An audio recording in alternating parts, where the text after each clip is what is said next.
All right. Well, we will go ahead and get started.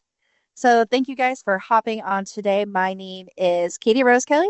I am the manager of health promotion and wellness here at Florida Healthcare Plans. Just a little bit about me. I've got over 15 years of experience working in health and wellness, especially focusing on education and outreach.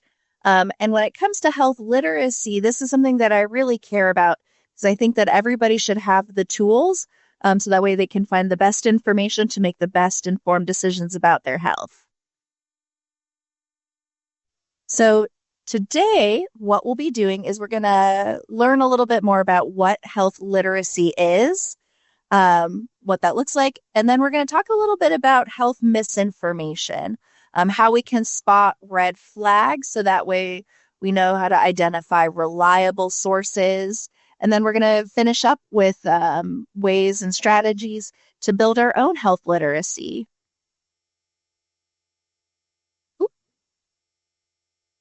All right. So, what is health literacy? I'm sure people have heard this term a lot. It's been coming up more and more. So, a very fancy definition from the Healthy People 2030 initiative is that health literacy is the degree to which individuals have the ability to find, understand, and use information and services um, to inform health-related decisions and actions for themselves and others. So, what does that really mean? So, when we break that definition down, it really breaks into three different parts. So, health literacy. Um, can you find and identify health information that is both reliable and accurate? So, can you sort through what you're searching for and sorting through the good and the bad? And then the second part is about how you apply it. So, can you use that good, reliable information to make informed decisions about your health? And we're also, when it comes to health literacy and healthcare decisions, a lot of times we're making decisions that are going to impact our family members and the community around us. So, you might think you're just making a health related choice that impacts you, but it could impact a lot of people around you. So, it's can you use that information to make the best decision for yourself and your community? And then that really leads into the third aspect of health literacy. So, do you understand how your choice will impact yourself and the people around you? Because, again, a lot of times we're not just making decisions based on what we want for ourselves. We're making decisions for, again, our family, our community members. And so it's really important to know that when it comes to health related decisions, it's never really just for us. So, health literacy, again, it really boils down to being able to find good information, use the good information to make a decision, and then to understand the impact of that decision. And so when it comes to health literacy, one of I would say, the main villains out there is health misinformation.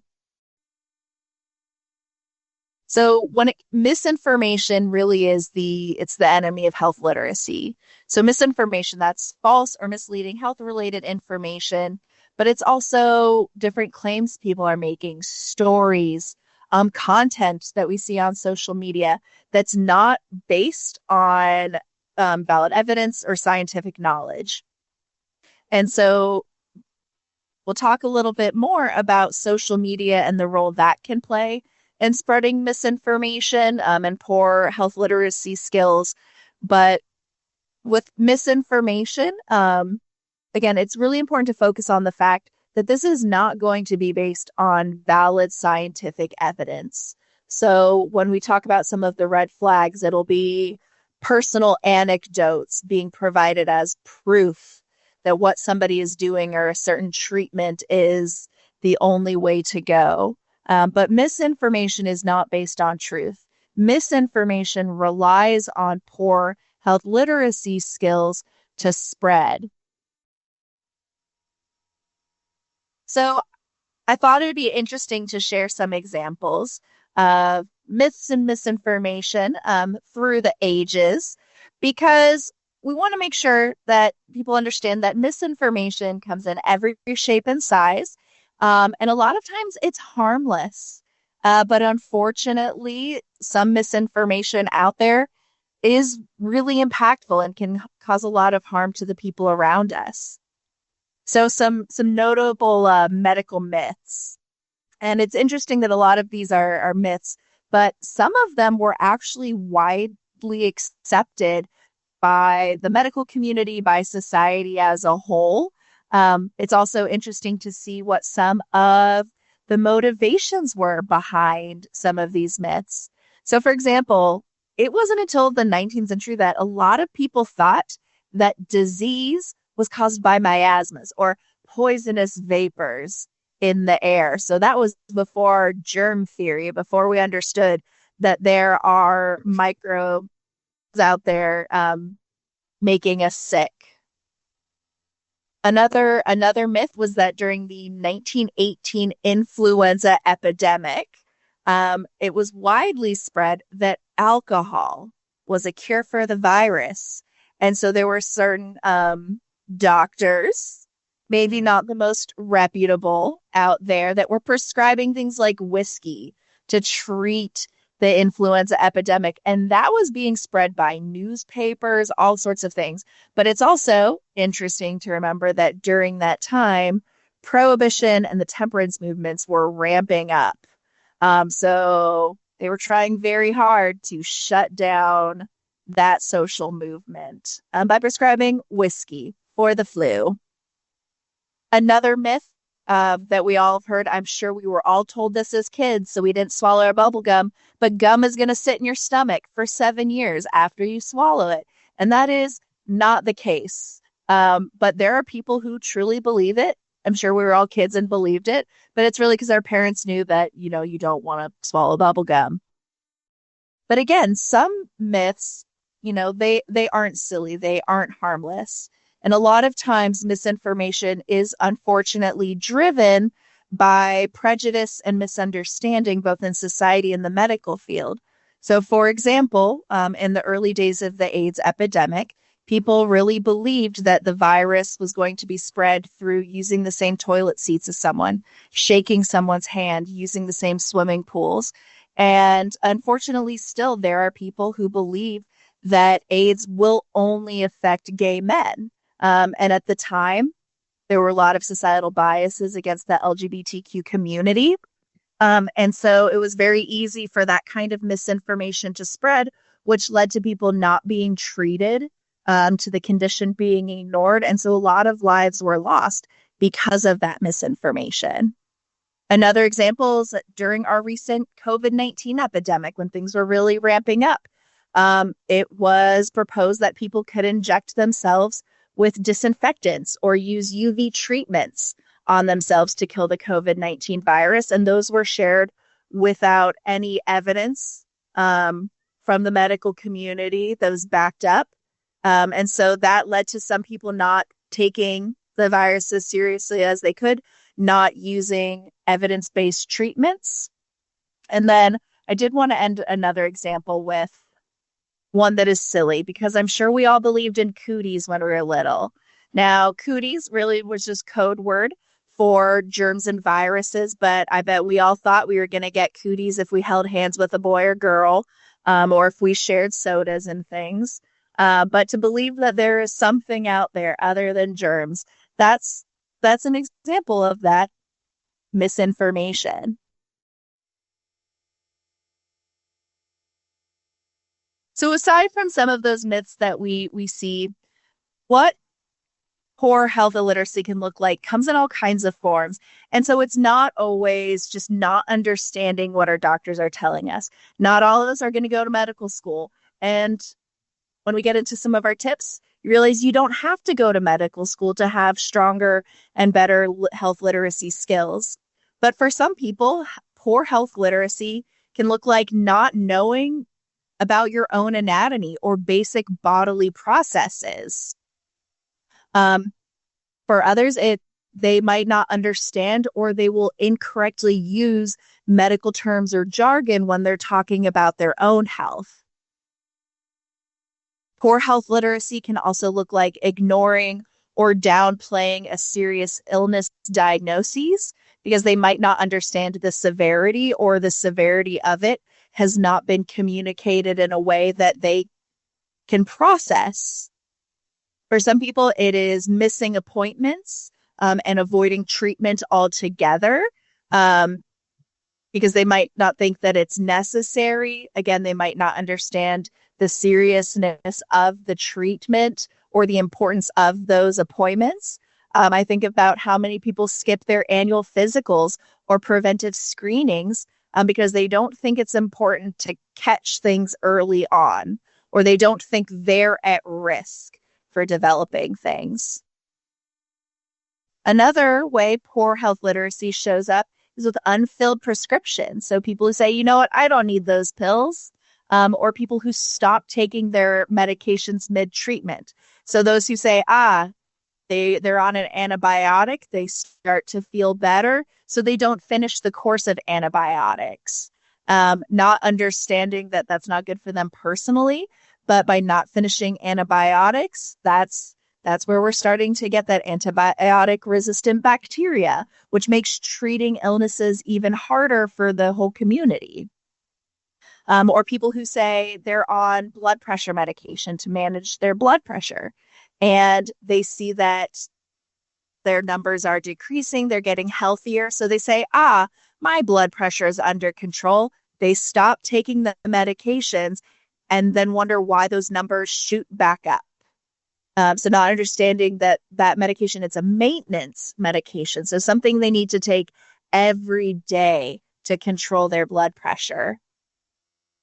Poor health literacy can also show up as somebody who is sharing and spreading misinformation on social media. If somebody is constantly hitting repost on everything they see about certain health topics, they're not taking the time to listen to maybe the video in whole, take the time to look into the background of it.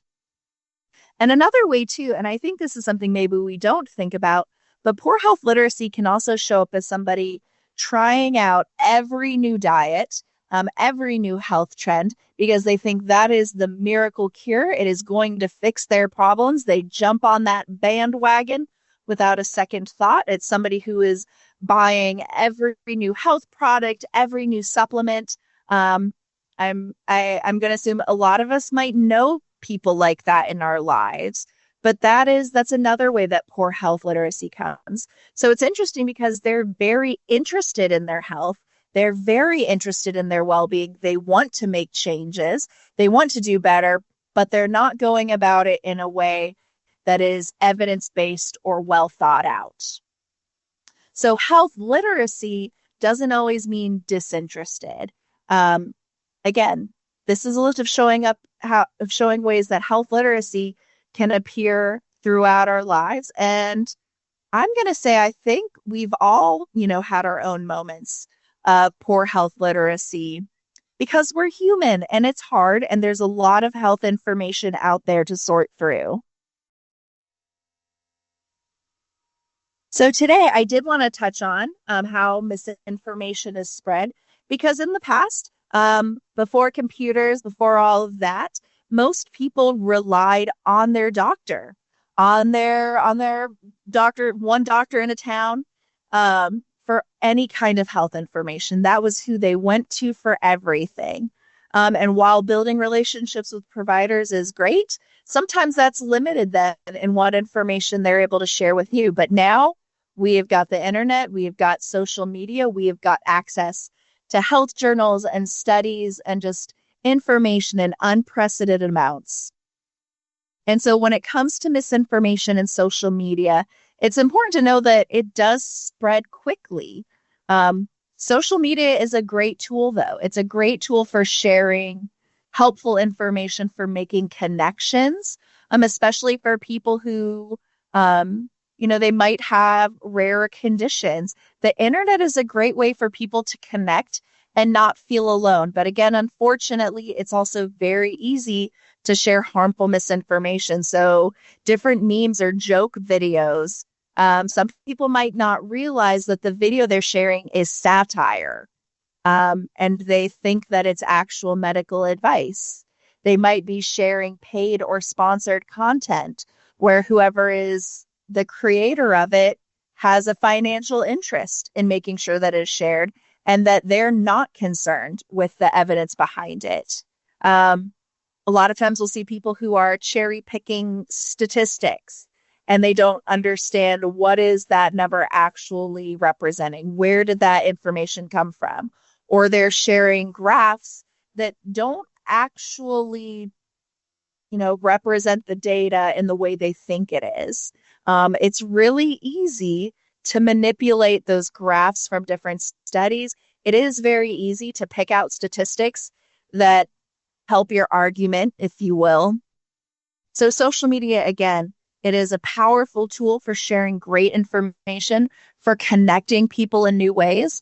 But we can see that it can be harmful. So in 2020, just for that year alone, Meta reported that they removed over 7 million pieces of harmful misinformation just from Facebook. So we know that Meta oversees Instagram as well. That was just Facebook, over 7 million pieces of harmful misinformation. We also see that when it comes to social media, women, more so than men, tend to see more health-related content. And so that goes beyond just health content. That goes into wellness content, diet and exercise content. So it's being marketed and promoted to women more than men, which could put women more at risk for harmful misinformation. And from one study I found that was done by the National Institute of Health is that 2/3 of teens are reporting that they're getting their health information from social media. So teenagers are turning to social media for advice, for knowledge, for information, for recommendations rather than their family doctor, their primary care provider. Well, since they're teens, they can still see pediatricians or their parents or anybody else, that they're relying on social media platforms for all of their information. So I want to share some ways that we can spot some red flags when it comes to the content that we're seeing either on social media or in the news. And these are just really great strategies that we can use in evaluating anything beyond health content. So that way we're able to make the best, most informed decisions. So when we're looking at a piece of health information, we always want to check the source. And so we do want to look for reputable sources like a medical association, the AMA, ACOG, others like that, the National Institute of Health. We want to look for well-established medical organizations, Johns Hopkins, Mayo, Cleveland Clinic. They run great studies that are reputable. They are peer-reviewed. So the source of information is always important to check. When you're looking at the content, you want to actually take the time to appraise the evidence. So what we mean is looking for things like miracle cure language, lose 20 pounds in a month, you don't have to change anything. That are, it's something saying that it is a miracle cure, chances are it's not. Or if it's saying, hey, doctors don't want you to know this cure. Well, if it was that great, every doctor would be telling you to do it. So making sure that when you're reviewing the evidence that they're citing, one, is there actually evidence? A lot of times claims are being made without any kind of supporting references. So if you don't see anything cited and it is just a claim about medical or health related information, chances are it's not going to be reliable. We also want to look for emotional triggers. A lot of times they're trying to get you emotionally invested. They're trying to get you angry or upset or bought in or feeling this sense of urgency so that you act. on another side, they're trying to convince you to pull you in. Again, going back to that miracle cure language, trying to convince you that this is the best and only way. And that, again, you feel that urgency to ask. Now, reliable, evidence-based research and information isn't going to necessarily be presented in an emotionally charged way. So if all you read is this call to action to buy a product, to try something out, to stop doing something, then chances are, again, it could be a red flag. Now, we are all very lucky again. Hopefully we all have very strong communities. We have strong support systems. I hope everybody's got that. But a lot of times, people rely on anecdotes over evidence. And while those individual stories and testimonies can be powerful, they're relatable, they're not evidence. So a single story, a single testimonial is not evidence, even if it's from somebody you know. If you're looking at content online, a lot of times those can be paid. They're supposed to state whether or not it's a paid testimonial or paid content to try and help people weed out some of this information.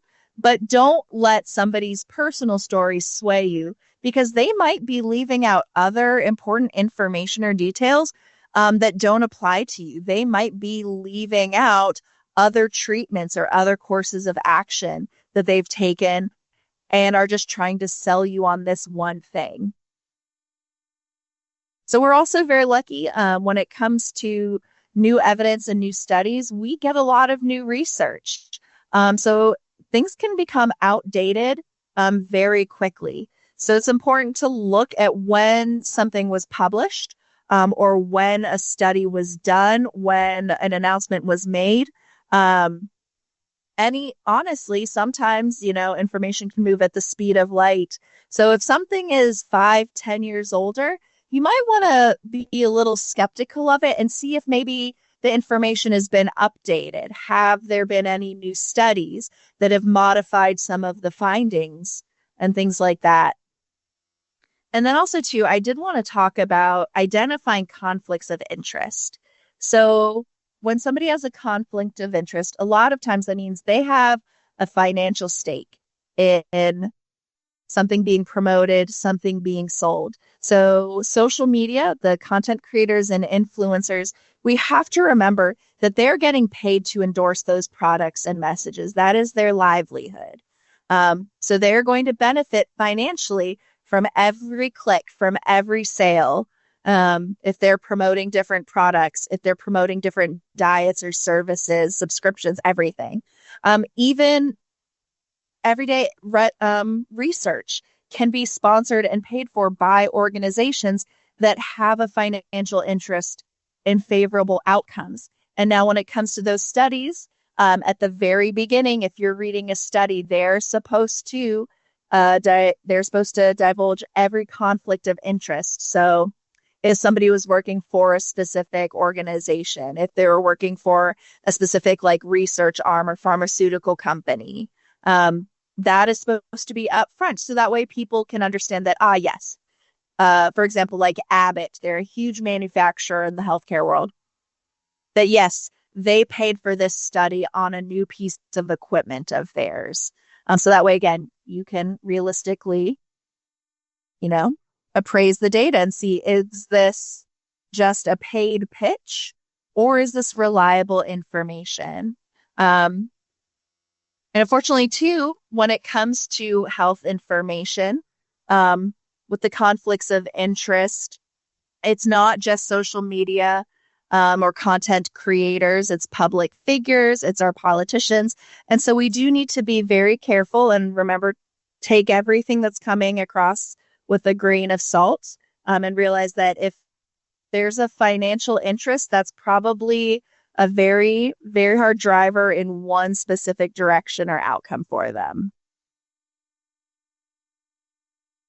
So when it comes to strengthening our health literacy, there's quite a few things that we can do.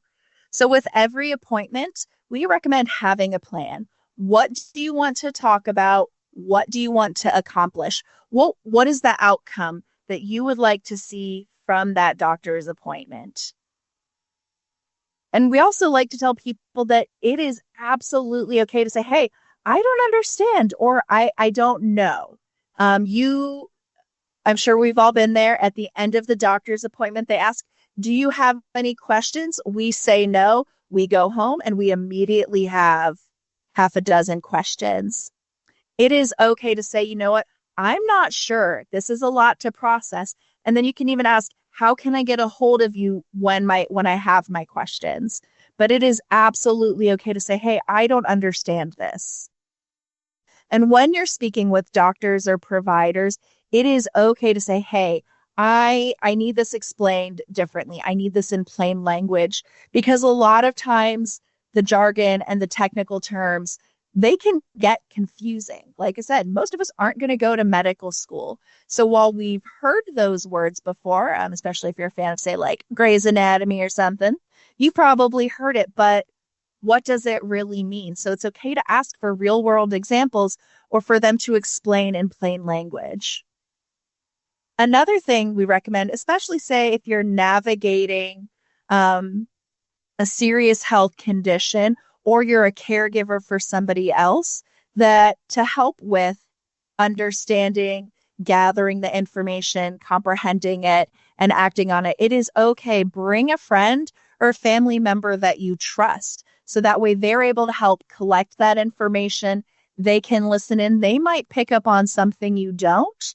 They might have questions that you're not able to think of. And so that's another person who can help advocate for you and help you break down what you're being told. We also recommend, tapping into care navigation services and educational resources. These are great ways to improve your health literacy because you're working with a professional on this. So that's case management, educators, even self-guided educational programs. We also want to make sure that when it comes to the actual spoken or written language, that it's in your preferred language. So ask for those translation services. Ask for things to be provided in your chosen language because you have the right to understand and to read it in your chosen language. We also want to make sure that when it comes to what we're sharing and what we're advocating for ourselves, that we're careful. So we want to think before we click on social media. Take a moment, use some of those tips we talked about to spot those red flags. So that way you're not sharing this information. And then again, taking the time to identify those reliable sources, making sure there are no conflicts of interest, that it's up to date. So again, just before we finish up, health literacy, a lot of times we put it back on the individual, but health literacy is also a community issue. Health literacy is impacted by our access to education, cultural considerations, language, laws, and policies. So there's a lot that can impact somebody. And just because somebody might not understand or is struggling with health literacy, it is not a character flaw. It is not a weakness. It is just a skill that needs to be strengthened, and we should all be willing to help with that. This is a really big topic. There is so much to talk about, and there are even more ways to strengthen health literacy. We've got some great resources through the CDC, through the World Health Organization, even breast cancer organizations. We're offering really great tips on how to improve our own health literacy. Even if you work in healthcare, we can always do more to improve our own skills so that we can help serve the people around us. All right. Yep. And what we'll do is if you want to, you can email us at wellness@fhcp.com and we will shoot over those resources. I put our email in the link. And we will send them over to you. We are more than happy to help you guys. All right. Thank you, everybody. You have a great rest of your day.